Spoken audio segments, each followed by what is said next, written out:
अन्न औषध प्रशासनाच्या पथकानं वसंतदादा मार्केट यार्डात छापा मारला। गुळात भेसळ असल्याच्या संशयावरून येथील मितेश सेल्स कॉर्पोरेशन या गुळ व्यापार पेढीची तपासणी करण्यात आली।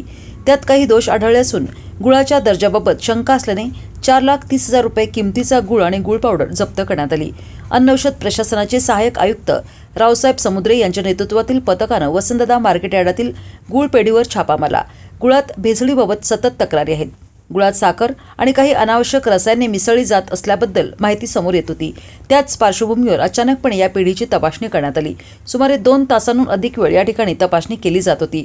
त्यात गुळावर लेबलिंगमध्ये दोष आढळून आले। शिवाय गुळ पावडर आणि गुळाच्या ढेपांमध्येही दर्जाबाबत शंका निर्माण झाल्याने हा सगळा माल जप्त करण्यात आल्याचे श्री समुद्रे यांनी सांगितले।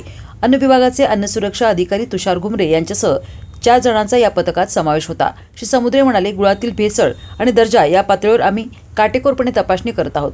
कुठेही शंका आली तर आम्ही तपासणी करतो। त्यानुसार आज वसंतदादा मार्केट यार्डामधील मितेश सेल्स कॉर्पोरेशनमध्ये आम्ही तपासणी केली।